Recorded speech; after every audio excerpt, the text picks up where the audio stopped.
Starting over is one of the hardest things a human being can do. Not because you're weak, not because you're broken, not because you failed, but because beginning again forces you to confront everything you've been running from. The fear of repeating old mistakes, the discomfort of the unknown, the weight of expectations, and the voice inside you whispering, "What if it doesn't work this time?" But here's the truth. Courage isn't the absence of fear. It's the decision to move while fear follows you. This audiobook is not about blind positivity. It's about real courage, the kind required when life falls apart, when you feel lost, when your identity is shaken, when the path ahead is foggy. You will learn why you feel stuck, why starting feels terrifying, why your mind resists change, and what you must do to rebuild your momentum. You will learn how to let go of what's gone, how to trust again, how to rebuild confidence from nothing, how to find direction when everything feels blurry, and how to create a life you can step into with strength, not desperation. This is your permission to begin again, quietly, boldly, courageously. Your new chapter starts here. Let's begin. Chapter 1. Why starting feels impossible. There's a moment in every person's life when they feel the pull towards something new, yet their body refuses to move. You feel it in your chest before you ever feel in your muscles. A strange tightness, a quiet weight, a subtle voice inside whispering, "Stay where it's safe." And even when that safe place is suffocating, familiar discomfort often feels easier than unfamiliar possibility. This is why starting feels impossible. Because your brain is built to protect you, not improve you, at least not at first. Your mind clings to what it already knows. It clings to routines, to patterns, to what feels predictable. Even if the current chapter of your life is exhausting, lonely, or stagnant, your brain views it as familiar terrain. And when something is familiar, your nervous system relaxes. It settles. It says, "This is known. This is survivable." But the moment you try to begin again, whether it's a new habit, a new path, a new identity, your nervous system wakes up like a silent alarm. It senses uncertainty. It senses the unknown, and it magnifies everything that could go wrong. That's why the fear you feel isn't weakness. It's wiring. Your survival instincts are louder than your growth instincts. They warn you of every possible mistake, every possible embarrassment, every potential failure. And it doesn't matter that you want change. It doesn't matter that you're tired of being stuck. Your nervous system prioritizes the familiar, even when the familiar is slowly draining the life out of you. But here's the truth most people never learn. Stuckness isn't a lack of ability. Stuckness is emotional overload. It's the weight of fear, the pressure of uncertainty, the mental noise that fills your mind until even the smallest step feels impossible. You start imagining everything that could go wrong instead of imagining what could go right. You mentally rehearse all the ways you might fail before you even give yourself a chance to try. You become a prisoner not of circumstance, but of your own predictions. And those predictions feel real because fear makes you believe that the unknown is dangerous. Fear makes you believe that staying where you are is safer, even when every part of you is breaking from the inside out. But starting isn't impossible. It just feels impossible because no one taught you what's happening inside your body when you try to begin again. Your heart races because your nervous system is scanning for threats. Your mind overthinks because it's trying to create certainty where none exists. Your body tenses because it's preparing for outcomes that haven't even happened. You interpret these sensations as warnings, but they are actually signs of expansion. Fear doesn't appear when you're failing. Fear appears when you're changing. It appears when you're stepping into something unfamiliar, something that carries both risk and potential. When your emotional world shakes, your mind thinks you're breaking, when in reality, you're awakening. The moment you try to start again is the moment your old identity feels threatened. The version of you that survived your past doesn't know if it can survive your future. That version tries to keep you small, because small feels manageable. Small feels safe. Small feels predictable. But staying small has a cost. A cost your future self will have to pay. And deep down, you feel it. The tension between who you are and who you could be. The quiet knowing that your life won't change until you do. So how do you start when starting feels impossible? You start by understanding that resistance is not a wall. It's a signal. A signal that you're on the edge of a new chapter. A signal that your nervous system is learning to tolerate uncertainty. A signal that you're stretching the boundaries of who you've always been. The power begins when you stop interpreting discomfort as danger and start interpreting it as growth. When you realize your fear isn't trying to stop you. It's trying to protect you from stepping into something unfamiliar without preparation. You don't silence fear. You educate it. You don't eliminate resistance. You move with it. When starting feels impossible, it's because your mind is trying to hold onto two realities at once. The life you know and the life you want. The transition between these two versions of yourself is uncomfortable, messy, and emotional. But that discomfort isn't a sign that you're doing something wrong. It's proof that you're stepping into something bigger. Starting isn't a moment. It's a process. A process of teaching your brain that the unfamiliar isn't fatal. A process of rewiring your nervous system to tolerate change. A process of slowly replacing fear-driven thoughts with courage-driven action. Once you understand the psychology of your own resistance, it loses its power. You stop seeing fear as a force to fight and start seeing it as a companion trying to keep you safe.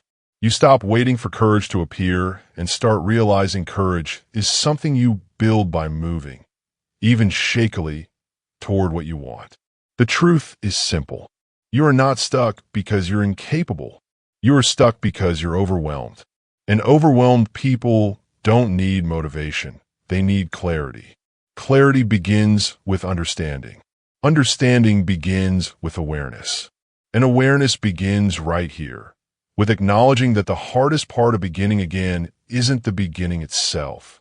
It's the emotional storm that rises before it. Yet storms pass, and so will this one. Chapter 2. The Death of the Old Chapter. There is a moment in life when you realize that something has truly ended. It doesn't always arrive with drama, or noise, or some major collapse. Sometimes it appears quietly, an inner knowing, a soft ache, a silent sentence forming your mind. I can't live this way anymore. This is the death of an old chapter. And before you begin again, you must acknowledge it. Endings are uncomfortable because they don't happen all at once. They unravel slowly. A relationship shifts. A purpose fades. A dream you carried for years loses its shape. You keep trying to revive what once felt alive, but somewhere inside, you know it's over. Not because you failed, but because you outgrew what that chapter could give you.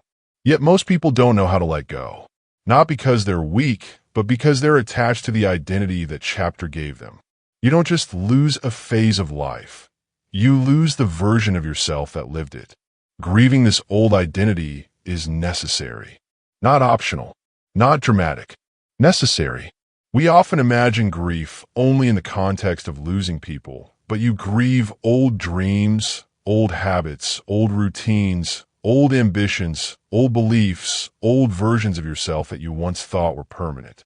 You grieve the life you thought you were supposed to have, the expectations you carried, the person you believed you needed to be.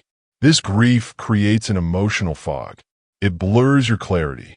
It makes simple decisions feel heavy. It makes you doubt your instincts.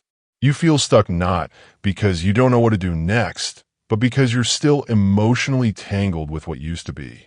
Before any new beginning, there is always a quiet burial of who you were, of where you've been, of what you thought your life was supposed to look like. And that burial is painful because endings often come with guilt. You start wondering, should I have tried harder?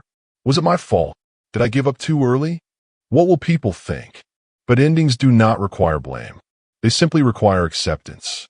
Acceptance is not saying you're okay with what happened. Acceptance is not forcing yourself to feel positive. Acceptance is opening your hands and finally releasing what you've been white-knuckling for years. It is understanding that some chapters end not because you failed, but because they have served their purpose. Some seasons of life are meant to teach you, shape you, build you, but not to stay forever. And here is the uncomfortable truth. You cannot reach for your future while holding the past with both hands. As long as you're gripping what ended, emotionally, mentally, or energetically, you won't have the strength or space to create what's next. This is why people stay stuck for years.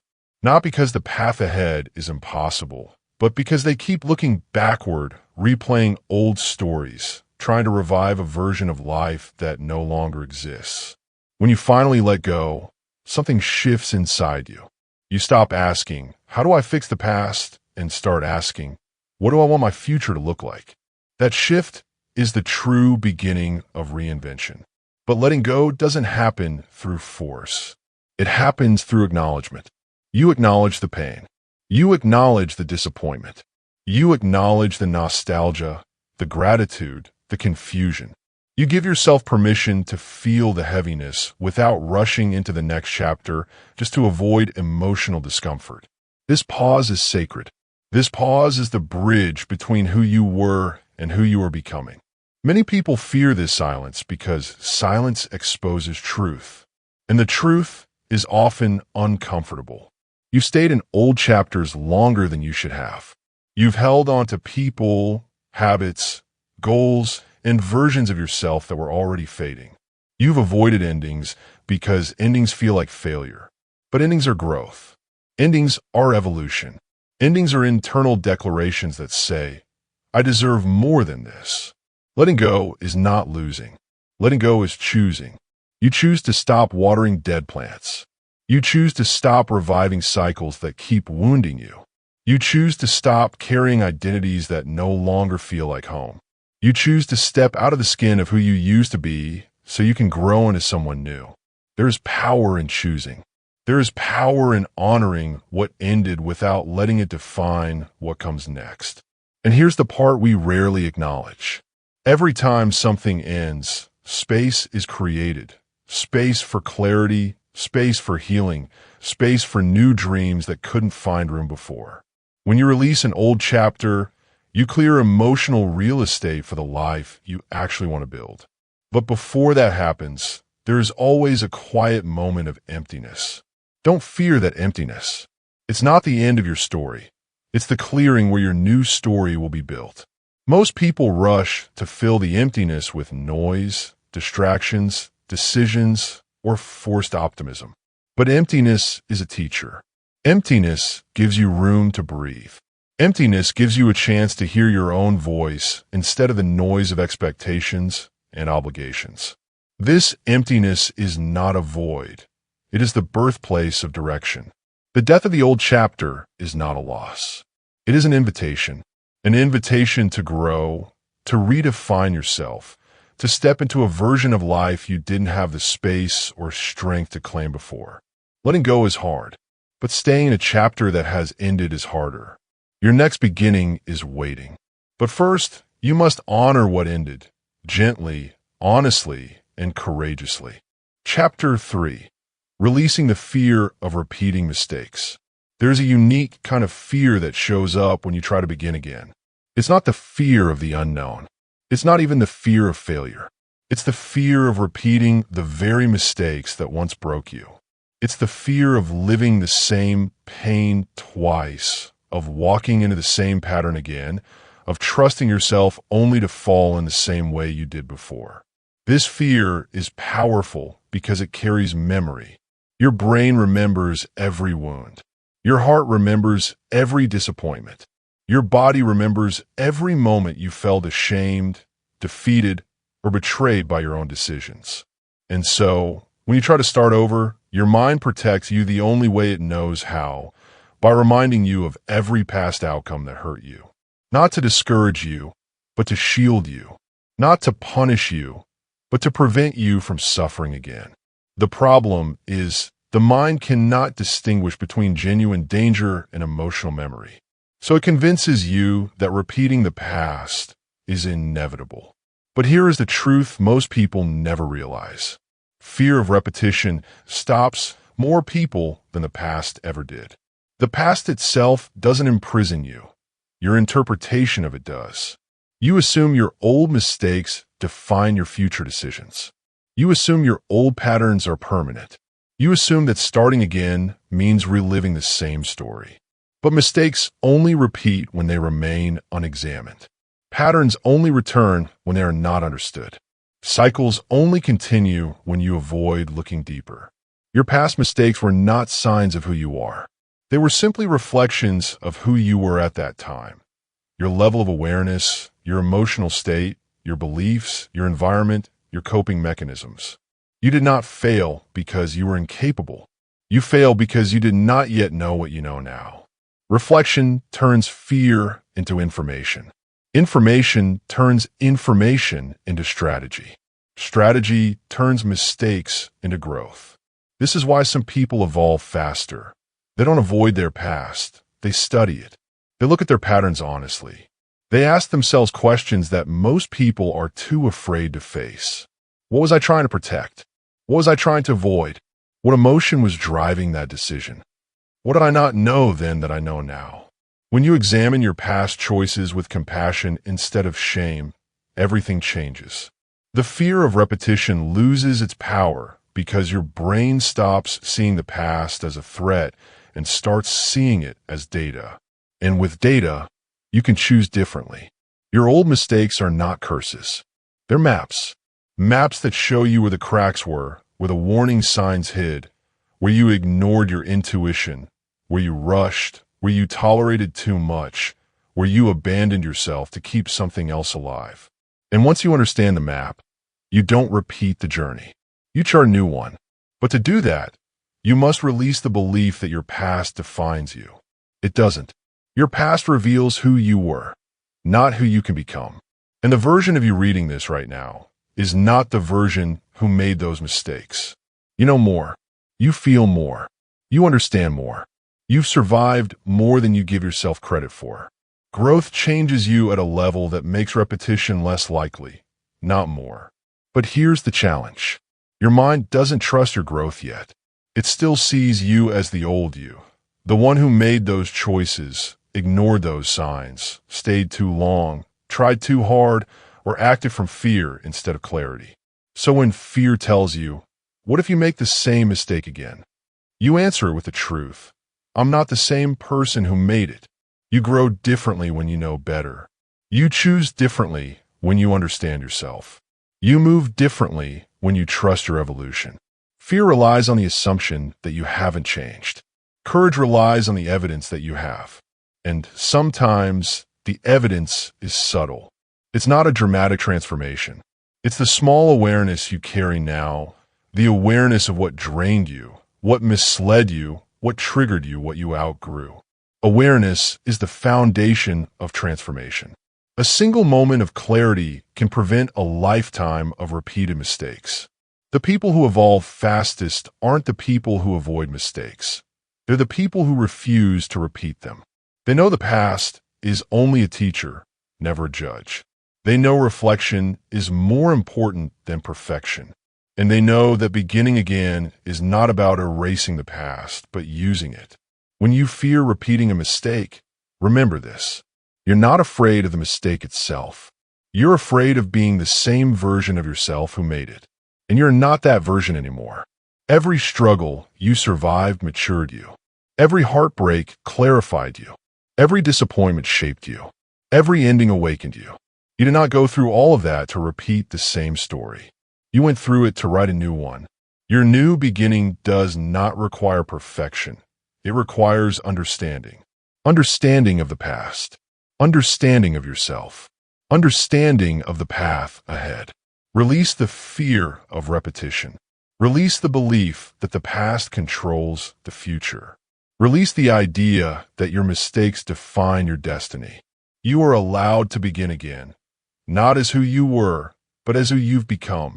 Chapter 4. Rebuilding your self-trust. There comes a moment in life when you look at yourself and wonder if you can rely on your own decisions anymore. Maybe you broke your own promises. Maybe you stayed in situations you should have left. Maybe you ignored your intuition until it went quiet. Maybe you pushed your needs down so far that you no longer knew what they were. Slowly, without noticing, you stopped trusting yourself. Self-trust doesn't disappear all at once. It erodes quietly, one avoided decision, one delayed action, one broken promise at a time. And the hardest part? Life becomes heavier when you don't trust the one person you have to live with forever, yourself. This is why rebuilding self-trust is often the most difficult part of beginning again. You're not just starting over. You're learning how to believe in your own ability to start.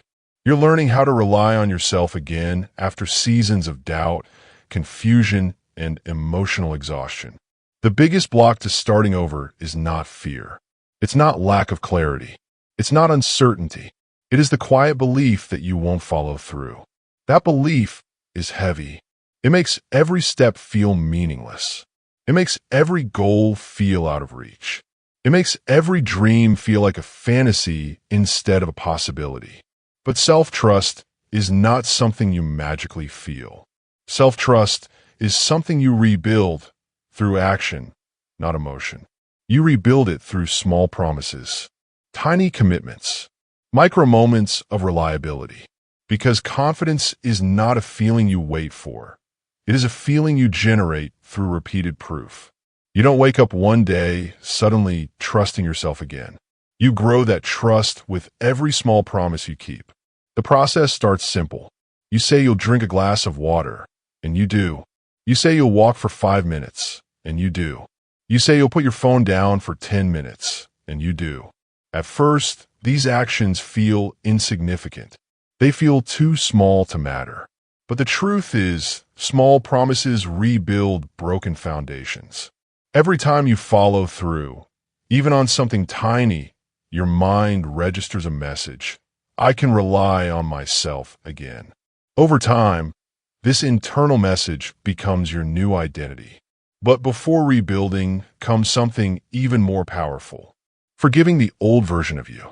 You cannot rebuild trust with someone you resent. You cannot build a future with a self you still blame. You cannot expect consistency from a version of you that was barely holding on. Forgiveness is not saying, what I did was okay. Forgiveness is saying, I understand why I was the way I was. Maybe you made decisions from fear. Maybe you were trying to protect yourself. Maybe you were operating from wounds you didn't know how to heal. Maybe you were exhausted, overwhelmed, isolated, or lost. Your past self did not fail because they were incapable. They simply didn't know what you know now. Allow that version of you to rest. Allow them to be human. Allow them to be a chapter, not a life sentence. The moment you release resentment toward your past self, you create space to become someone new. You create space for reliability, consistency, and strength to take root again. Self-trust is built behaviorally, not emotionally. You don't need to feel confident to act. You need to act to feel confident. Start small. Start gently. Start with something so easy that failure is impossible. Not because you lack discipline, but because your nervous system needs proof that you are safe with yourself again. And once the small promises become consistent, something incredible begins to happen. Your intuition returns. Your clarity sharpens. Your confidence stabilizes. Your decisions become easier. Your inner voice gets louder than your fear. This is the moment you start recognizing yourself again. Not the version who doubted and hesitated, but the version who knows they can rely on their own steps. People often think self-trust comes from big transformations, from huge decisions, major goals, massive results. But the strongest self-trust comes from the simplest actions repeated daily. It comes from making decisions that honor who you are becoming, not who you used to be. And perhaps most importantly, self-trust grows when you stop abandoning yourself, when you stop ignoring your needs, when you stop silencing your feelings, when you stop shrinking your voice, when you stop betraying your boundaries for the comfort of others, when you stop demanding perfection and start expecting progress. Every time you choose yourself, you rebuild trust. Every time you act from alignment instead of fear, you rebuild trust.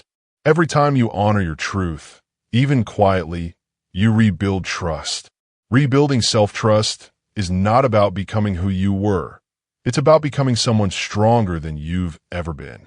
Someone who can begin again, not from desperation, but from confidence. Someone who understands that trust is earned through effort, not emotion. Someone who knows that reliability is the foundation of reinvention. You don't need to feel ready to rebuild. You just need to take the first small step. Because the moment you begin proving yourself to yourself, even in the tiniest ways, everything changes. Your identity, your path, your possibilities. Your future becomes something you can trust. Because you become someone you can trust. Chapter 5. Finding direction when you feel lost. Feeling lost is not a sign that your life is falling apart. It's a sign that your inner world is shifting. It's a sign that the old map no longer fits the terrain. It's a sign that the version of you who once knew exactly what to do has changed, and now you must learn what the new version of you wants. People fear feeling lost because they think it means they have no direction. But the truth is, being lost is usually the first step toward clarity. Before every major transformation, there is confusion. Before every reinvention, there is disorientation. Before every breakthrough, there is a moment when the old path disappears and the new one hasn't fully formed yet. This space in between feels uncomfortable, but it is sacred. It is where your new life begins. Not with certainty, but with questions. When you're lost, you don't need a perfect plan. You don't need a 10-year vision. You don't need confidence, motivation, or full clarity. You need one thing, a starting point. One small direction. One simple step that creates motion, even if it's slow, even if it's unsure, even if it's imperfect. Because clarity isn't something you wait for. It's something you create through movement. Your mind learns more by doing than by thinking. Your purpose reveals itself through exploration, not overanalysis. Standing still gives your fear more power. Moving, slowly, gently, consistently, gives your courage more oxygen. Many people stay lost because they're waiting for the path to appear before they move. But paths don't appear to people who wait. They appear to people who walk. You don't discover direction by thinking about it. You discover it by stepping toward something that feels even slightly meaningful, slightly interesting, slightly energizing. You choose a direction not because it's perfect, but because it gives you someplace to go. People misunderstand purpose. Purpose is not a lightning strike. Purpose is not a sudden revelation. Purpose is not a title, a job, or a single lifelong mission. Purpose is built. Purpose is noticed. Purpose is assembled through trial, effort, curiosity, and movement. You don't find your purpose in your mind. You find it in your experiences. When you're lost, the small things matter. The small curiosity that keeps pulling you quietly. The small idea that won't leave your mind. The small desire that keeps resurfacing. These are not accidents. They're directions. But when you're overwhelmed, these inner signals become hard to hear. Fear gets loud. Confusion gets heavy. Pressure becomes suffocating. So instead of trying to solve your entire life, break it down. Break your direction into the smallest, most manageable steps. What feels meaningful right now? What is one thing I can experiment with? What can I try, explore, or learn today? Not forever, but just for now. What action aligns with the person I want to become, even if I'm unsure? One step leads to feedback. Feedback leads to clarity. Clarity leads to confidence. Confidence leads to direction. This is how momentum begins, quietly, gradually, naturally. Being lost doesn't mean you're failing. Being lost means you're transitioning. Your old identity dissolved, but your new identity hasn't fully formed yet. This in-between space is where your intuition rewrites itself, where your desires evolve, where your goals mature. And here's something important to understand. When you feel lost, it's rarely because you have no direction. It's because you're ignoring the direction inside you. You're overwhelmed by external noise, other people's opinions, expectations, timelines, definitions of success. You've absorbed so many voices that your own voice has become faint. Reconnecting with your direction requires silence. Not external silence, but internal silence. When the world stops influencing you, you begin hearing yourself again. And what you hear is simple. You don't need to know everything. You just need to know your next small step. Movement creates meaning. It pulls you out of analysis. It pulls you out of paralysis. It pulls you out of fear. It reminds you that feeling lost is not the end. It is the threshold of something new. Every person who ever reinvented their life began by taking a single small step without knowing the entire path. The writer who wrote one page. The entrepreneur who took one risk. The healed person who set one boundary. The creator who made one imperfect attempt. The dreamer who took one small leap. Not because they were ready, but because they were willing. You don't need dramatic action. You need gentle direction. One step, one attempt, one movement towards something that feels alive inside you. When you can't see the path, trust the step. When you can't see the future, trust the moment. When you feel lost, trust that you are not meant to stay where you are. Feeling lost is not a sign that you're behind. It's a sign that you're on the edge of becoming someone new. And if you keep moving, even slowly, even unsure, you won't stay lost for long. You will look back one day and realize that the moment you thought you were the most lost was the moment you were actually beginning to find yourself. Chapter 6. Building Momentum Through Micro Beginnings. Momentum is one of the most powerful forces in human transformation, but it rarely begins with big decisions, dramatic changes, or life-altering commitments. Momentum begins in the smallest places. The quiet places. The places where nobody is watching, where the action feels almost too simple to matter. This is the secret most people overlook. Big life changes don't start big. They start microscopic. When you feel stuck, overwhelmed, or emotionally exhausted, your brain resists anything that feels too large or too demanding. This is why traditional motivation fails. Your mind is not fighting the goal. It's fighting the size of the first step. Micro beginnings bypass that resistance. A micro beginning is a tiny, almost effortless action that signals to your brain, we're moving, not sprinting, not pushing, not battling, just moving.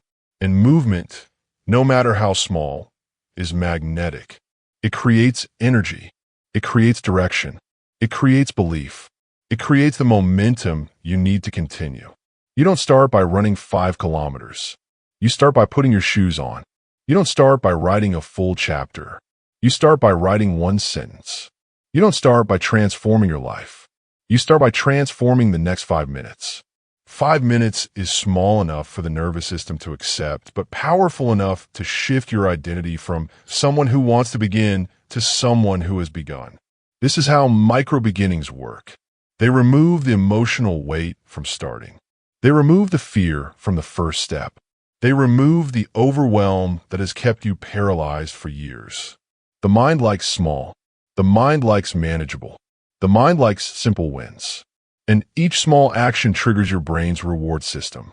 A small win gives you a small dopamine release. A small dopamine release gives you a small sense of progress. A small sense of progress makes the next step easier. This is not just psychology, it's biology. Your brain is built to respond to momentum. It sees movement as competence and competence as confidence. Little by little, your body begins to trust your direction. Over time, micro beginnings become micro habits. Micro habits become consistent routines. Consistent routines become massive change. But the beginning always looks embarrassingly small. That's why most people skip it.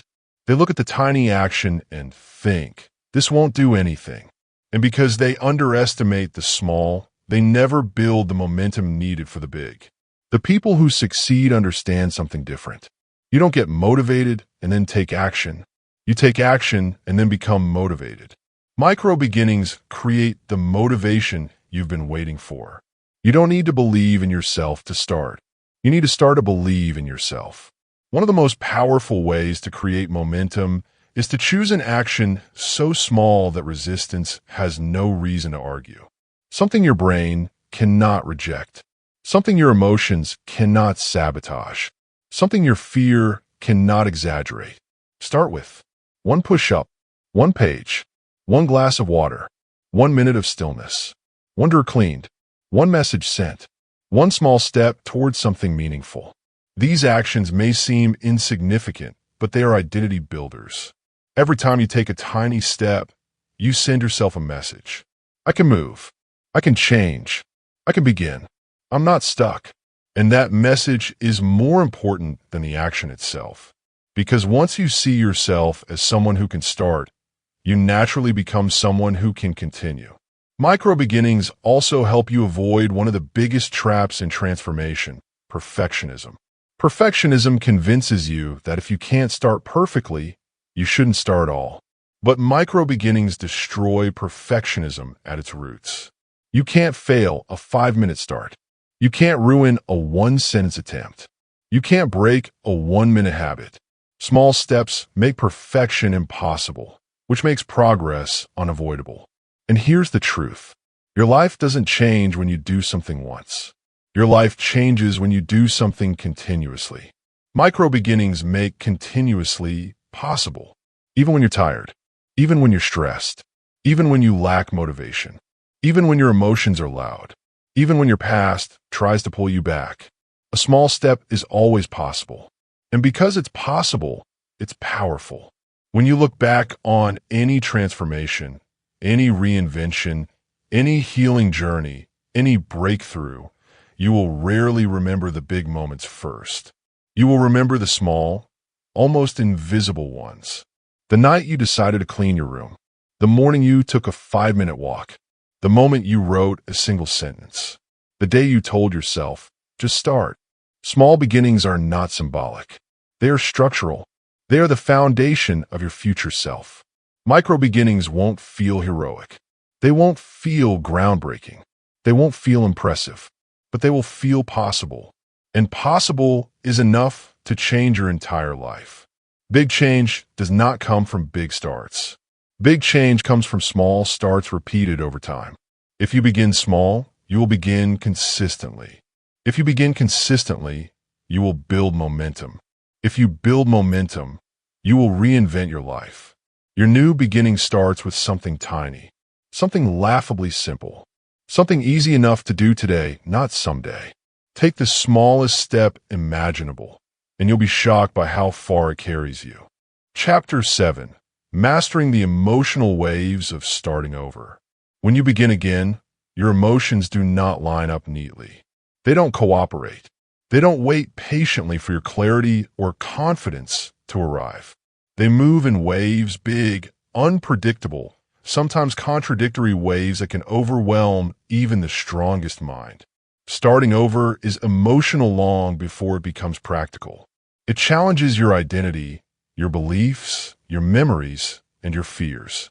And because of that, your emotions rise and fall like tides. One moment you feel hopeful, the next you feel anxious. One moment you feel determined, the next you feel exhausted. One moment you feel certain, the next you feel like giving up. This emotional instability doesn't mean you're failing. It means you're transforming. Growth is not steady. Reinvention is not linear. Healing is not symmetrical. Every new beginning brings emotional friction, and that friction is proof that change is unfolding inside you. The first emotional wave is fear. Fear of the unknown. Fear of failing again. Fear of being seen trying. Fear of disappointing yourself or others. Fear is the guardian of the unknown. It appears whenever you cross the line between who you were and who you are becoming. The second wave is sadness. You feel the weight of what you left behind, the identity you outgrew, the dreams that no longer fit, the relationships or routines that belong to a previous chapter. Sadness is not a sign that you made the wrong decision. It is a sign that you are emotionally invested in the life you're evolving out of. The third wave is doubt. Doubt in your ability. Doubt in your direction. Doubt in your worthiness. This doubt doesn't arrive because you lack potential. It arrives because your brain loves familiarity, and anything unfamiliar feels unsafe. The fourth wave is excitement. The spark. The possibility. The glimpse of the future. These moments are brief at first, but powerful. They remind you why you began. They remind you of your potential, your vision, your strength. And then, after excitement, the cycle begins again. Fear, sadness, doubt, excitement. Repeat. This emotional loop is normal. It is not a sign to stop. It is a sign to continue with compassion. Most people quit not because they lack ability, but because they misinterpret their emotions. They believe fear means danger. They believe sadness means they're going backward. They believe doubt means they're unprepared. They believe emotional waves mean they're not ready. But emotional waves do not signal failure. They signal transformation. They're the nervous system adjusting to a new identity. They're the psyche letting go of the old and learning to trust the new. They're the internal environment rearranging itself so your outer world can follow. Mastering these emotional waves doesn't mean eliminating them. It means becoming stable within them. It means riding them without being controlled by them. It means allowing them to move while staying anchored to your intention. So how do you do that? You regulate instead of react. You breathe when fear tightens your chest. You sit with sadness instead of trying to escape it. You acknowledge doubt without letting it redesign your path. You allow excitement to motivate you without letting it rush you. You let your emotions flow, but you don't let them decide your future. One of the most powerful tools for mastering emotional waves is grounding. Grounding is not about suppressing emotions. It's about giving your nervous system a stable center to return to.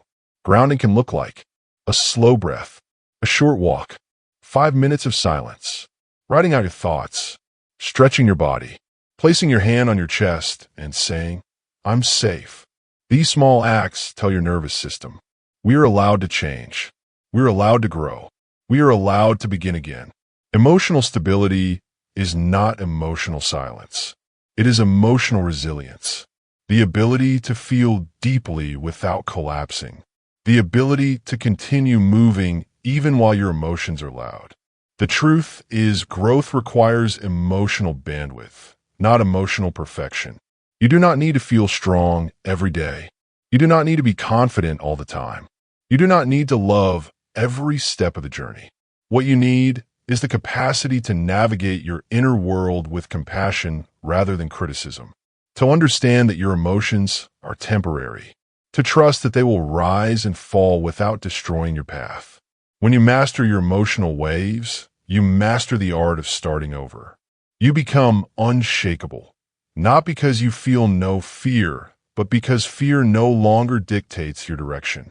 Not because sadness disappears, but because you understand its purpose.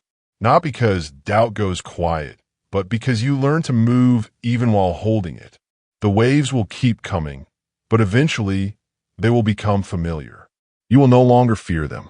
You will recognize them as signs that you are expanding, evolving, growing. And one day, the waves that once overwhelmed you will become waves you ride with strength, wisdom, and grace. Chapter 8. Creating a new identity in silence. Every true transformation begins in a place no one sees.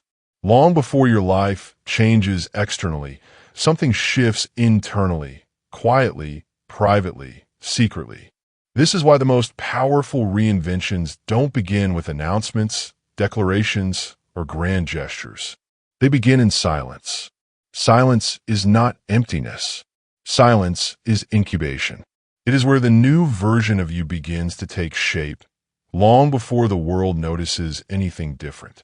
When you start over, you don't need an audience. You don't need approval. You don't need validation. You don't need applause. In fact, relying on these things too early can sabotage your growth. Because the moment you announce your transformation, expectations appear, opinions appear, doubts appear, pressure appears.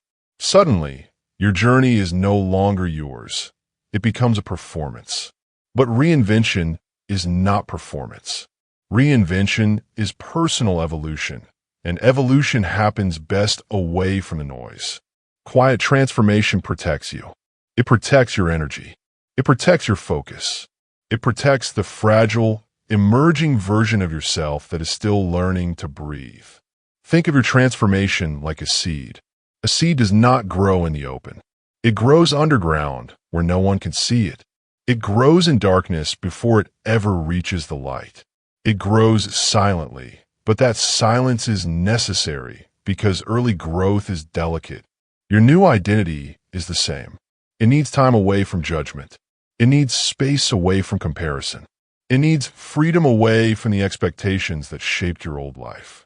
This is why quiet phases are often misunderstood.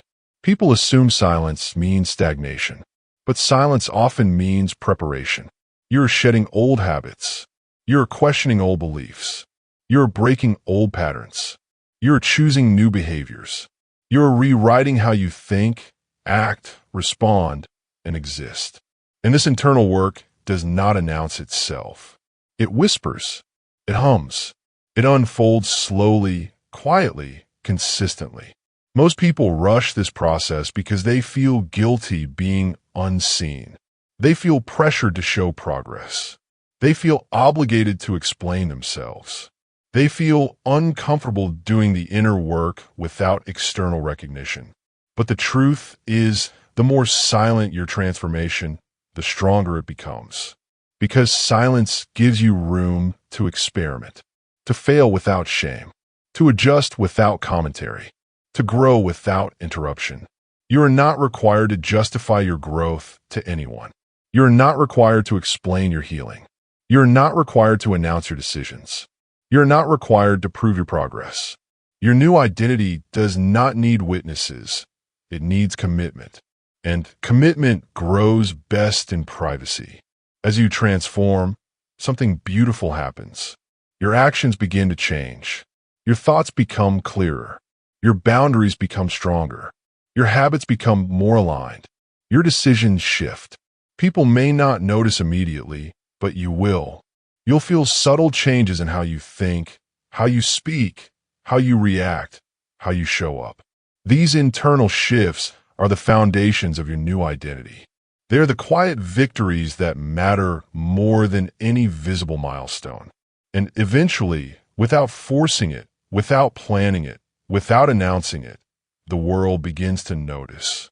Not because you told them, but because you became someone different. You don't tell people you've changed. Your behavior tells them. Your energy tells them. Your consistency tells them. Your boundaries tell them. Your peace tells them. Transformation is most powerful when it speaks for itself. But before it can speak, it must grow. And growth happens in silence. So allow yourself the quiet season. The season where you step back. The season where you rebuild. The season where you protect what is becoming. The season where you choose yourself without explanation. You don't need the world's permission to recreate your identity. You don't need applause for changes they can't yet understand. You don't need validation for journeys they're not taking with you. Your identity rebuilds through consistent private actions. The small disciplines you practice each day.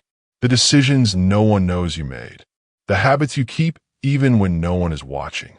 That is where your transformation becomes unshakable. When the world finally sees your new chapter, it will look sudden. It will look effortless. It will look like everything changed overnight. But you will know the truth. Your transformation was born in silence, long before the world ever saw it. Chapter 9. Breaking free from external expectations. There comes a point in every person's life when they realize they are not truly living for themselves. They are living for approval, for acceptance, for tradition, for family expectations, for societal pressure, for an image, for a version of themselves that was shaped more by the world than by their own desires. This realization is uncomfortable, but it is the beginning of freedom. Most people don't feel stuck because they lack direction. They feel stuck because they are following a script that was never theirs to begin with. You were taught who to be. You were guided directly or indirectly toward what was right, what was respectable, what was safe, what was expected. And slowly, piece by piece, your inner voice was replaced by external noise. Breaking free from that noise is not rebellion. It is self-respect. It is the moment you stop outsourcing your life to the opinions of people who won't have to live the consequences of your decisions. You cannot begin again while carrying the weight of everyone's expectations. You cannot build a new life while trying to satisfy old definitions of who you should be. You cannot step into your future while dragging the ghosts of other people's desires behind you. Reinvention requires disappointing some people, including the older version of yourself who once wanted something different, who once chased someone else's dream, who once believed that validation meant value. Learning to disappoint others for the sake of your growth is one of the most transformative skills you will ever develop. It feels uncomfortable at first. Guilt appears. Fear appears. Doubt appears. You begin to question whether you're being selfish or irresponsible. But here's the truth. You're not responsible for living a life that makes others comfortable. You're responsible for living a life that makes you authentic. And authenticity often requires letting go of the expectations that shaped your past. Expectations from family, from society, from culture, from peers, from a younger version of yourself who didn't yet understand who you could become. People rarely fear new beginnings. They fear the reactions to those new beginnings. What will they think? What if they judge me? What if they don't understand? What if they think I'm changing too much? What if they walk away? But here is the paradox. The people who truly belong in your life will support your growth, not your stagnation. The people who love you will love your evolution. The people who care will want you to be aligned, even if it means changing paths. And those who cannot accept your growth are people you were never meant to shrink for. You don't need permission to reinvent yourself. You don't need approval to change your life. You don't need validation to follow the path that feels true to your soul. You are allowed to outgrow environments that once felt like home. You are allowed to outgrow identities that once defined you. You are allowed to outgrow dreams that no longer fit the person you are becoming. The moment you stop living for others, something shifts inside you. Your voice becomes clearer. Your desires become louder. Your boundaries become stronger. Your decisions become more aligned. This is the power of reclaiming your life. But it comes with a necessary truth. You will disappoint some people, not because you are wrong, but because you are changing. And people become uncomfortable when the version of you they depend on no longer exists. You will also disappoint your old self, the version of you who lived to be accepted, who avoided discomfort, who stayed quiet to keep peace, who fit into boxes that no longer feel like yours. Let that version be disappointed. They were built for survival, not for expansion. You're no longer surviving. You are evolving. When you let go of external expectations, you create space for something much more important, your own inner compass. This compass is subtle at first, a quiet preference, a soft intuition, a small desire, a feeling of this doesn't feel like me, or this feels right. This is your true path trying to speak again, the path you silence for years to keep others comfortable. And when you begin listening to it, something powerful happens. Your life starts aligning with your identity instead of your fears. Your actions begin matching your truth instead of your obligations. Your choices begin reflecting your growth instead of your old conditioning. Breaking free from expectations doesn't mean you stop caring for people. It means you stop abandoning yourself. It means you choose authenticity over approval, alignment over image, inner peace over external applause. And once you taste the freedom of living for yourself, you will never go back. You will never shrink yourself again. You will never fit yourself into someone else's template again. You will never let expectations cage you again. Your second beginning is yours alone. Not your family's, not society's, not your past selves. Yours. This chapter of your life is not about who you were. It is about who you are willing to become once the voices of the world fade and your own voice rises. Chapter 10. Becoming the person who begins again. There's a final turning point in every reinvention, a moment when beginning again is no longer a reaction to life, but a part of who you are. A moment when you stop seeing yourself as someone who recovered, survived, or escaped, and start seeing yourself as someone who creates, chooses, and builds. Beginning again is not something you do once. Beginning again becomes an identity. Most people believe resilience is about enduring, but real resilience is about adapting. It's about being willing to release outdated versions of yourself again and again, without clinging to who you used to be. You become someone who can start over, not because you avoid fear, but because you've learned how to walk with it. Fear no longer feels like a warning. It feels like a familiar companion. Doubt no longer paralyzes you. It becomes a reminder that you're stepping into something new. Uncertainty no longer threatens you. It becomes the ground where your creativity grows. This is the evolution of someone who has rebuilt themselves. You begin to trust your adaptability more than your comfort. You begin to trust your inner compass more than external approval. You begin to trust your ability to choose again and again until your life aligns with your truth. In the earlier chapters of life, you become attached to identities.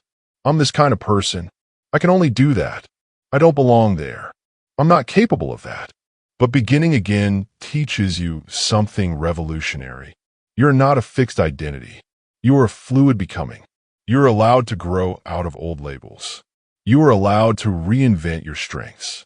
You're allowed to upgrade your beliefs. You are allowed to release any version of yourself that no longer reflects your truth. Every time you start over, you strip away another layer of limitation.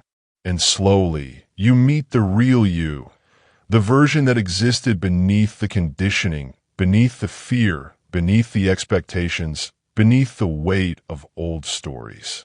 Your adaptability becomes your superpower. But here's the part most people forget. Reinvention is not about building a new life in one massive leap. It's about creating a mindset that embraces continuous evolution. This mindset has certain qualities. 1. You become unafraid of change. Change becomes a territory you can navigate, not avoid. You stop resisting new chapters and start welcoming them. You stop seeing endings as failures and start seeing them as transitions. 2. You think in possibilities, not limitations. Your first instinct is no longer, can I do this? It becomes, what might happen if I try? Curiosity replaces fear. Imagination replaces self-doubt. 3. You trust action more than overthinking. You stop waiting for perfect clarity. You stop trying to predict every outcome. You understand that movement creates insight more reliably than thought alone. 4. You allow yourself to be a beginner. You no longer demand perfection from yourself. You no longer tie your worth to expertise. You become comfortable learning, stumbling, recalibrating, and growing. 5. You live in alignment, not performance. Your choices come from your authentic identity, not from a pressure to impress or prove. You no longer chase respect, you embody it. You no longer chase validation, you generate it from within. 6. You understand that fear is a sign of expansion. Fear no longer dictates your decisions. It becomes evidence that you're stepping outside old limits. The presence of fear becomes a green light, not a red one. When you truly become the person who begins again, your relationship with life changes. You stop gripping tightly to old identities. You stop judging yourself for past mistakes. You stop fearing uncertainty. You stop searching for stability outside yourself. You realize that stability isn't found in circumstances. It's found in your ability to navigate them. And you've proven that you can. You've learned how to let go, how to move forward, how to rebuild, how to trust yourself. how to choose a new direction, how to start small, how to ride emotional waves, how to evolve quietly, how to break free from expectations. And now you stand at the turning point where reinvention is no longer an event. It is a lifestyle. You become a person who rises without waiting for the perfect moment, a person who adapts without collapsing, a person who recreates themselves without apology, a person who grows without permission, a person who transforms without fear. This is the version of you capable of moving through life with strength, clarity, and inner peace. This is the version of you that begins again, not out of desperation, but out of choice. And that is the greatest transformation of all. You have now learned something many people never discover. Starting again is not a sign of failure. It is a sign of strength. You understand why you were stuck, why you were afraid, why you doubted yourself, and why beginning again felt heavy. But now you have the tools. You know how to let go. You know how to rebuild self-trust. You know how to find direction in uncertainty. You know how to move even when your knees are shaking. You don't need a perfect plan, just the courage to take the next step. Your past is not a prison. Your mistakes are not permanent. Your fear is not the truth. You are allowed to restart. You are allowed to reinvent. You are allowed to rewrite your path. And the moment you choose courage over comfort is the moment your new life begins. This is your beginning. Take the first step and don't look back.